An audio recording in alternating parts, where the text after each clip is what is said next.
नमस्कार।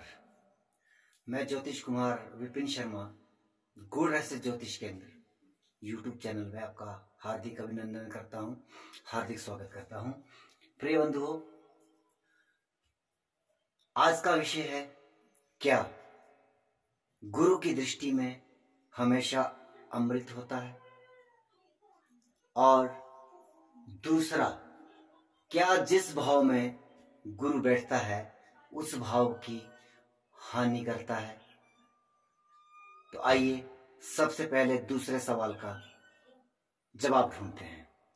प्रिय बंधुओं, कहा जाता है कि जिस भाव में गुरु बैठता है उस भाव की हानि करता है, परंतु ये पूर्ण सत्य नहीं है, ये टोटली मिथ है। जबकि पूरा वाक्य क्या है?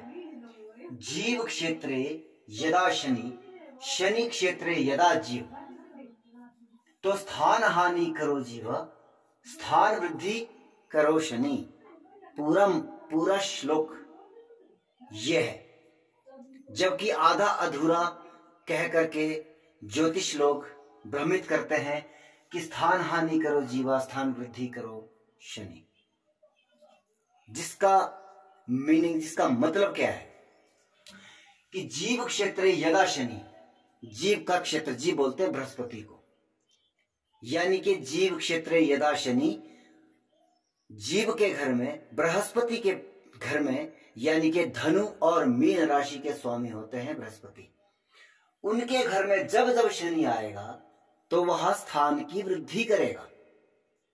और शनि क्षेत्र यदा जीव, और शनि की राशियों में यानी कि मकर और कुंभ में जब जब जीव यानी कि बृहस्पति आएगा तब वह स्थान की हानि करेगा। और शनि जिस भाव में बैठता है, जी हां, निश्चित तौर पर यह कहना अनुचित नहीं होगा कि उस भाव की वृद्धि करता है, क्योंकि वह कर्म कारक है और वह जिस भाव में बैठता है उसकी जिम्मेवारियां जीवन भर व्यक्ति को वो कर उठानी पड़ती है। दूसरी चीज, क्या बृहस्पति, देवगुरु बृहस्पति की दृष्टियों में हमेशा अमृत है? तो प्रिय बंधुओं, यह भी एक पूर्ण सत्य नहीं है, यह भी एक मिथ है। जी हां, निश्चित तौर पर बिना विवाद के बृहस्पति एक शुभ ग्रह है। जिस भाव को देखता है उस भाव की रक्षा करता है।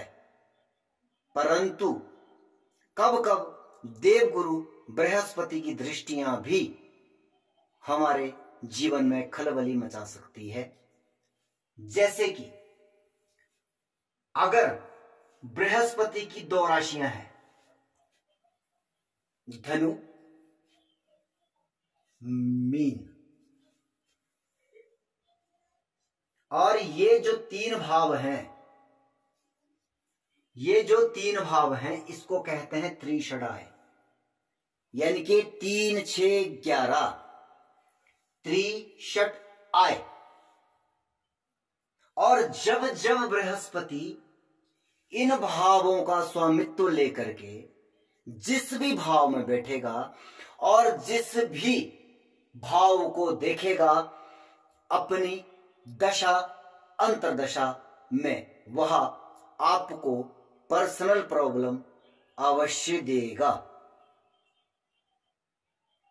यानी कि कहने का अभिप्राय यह है कि यदि ये त्रिषडाय बन करके गुरु सप्तम भाव में बैठा है और इसकी दशा अंतरदशा चले, नैसर्गिक तौर पर इसकी दृष्टियों को शुभ कहेंगे।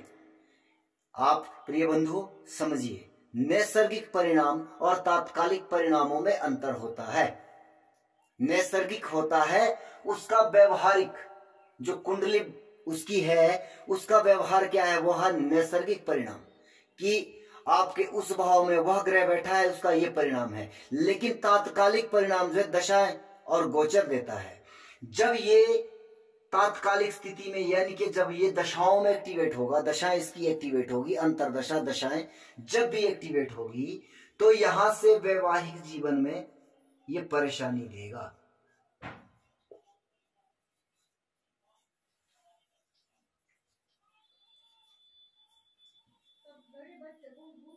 इस भाव को देखेगा, इस भाव को देखेगा, इस भाव को देखेगा। यहां से हम छोटे भाई बहन, यहां से हम बड़े भाई बहन, यहां से हम स्वयं को देखते हैं। और ऐसा बृहस्पति, ये समस्या, बड़े भाई से परेशानी, छोटे भाई से परेशानी और खुद का स्वास्थ्य भी खराब हो सकता है।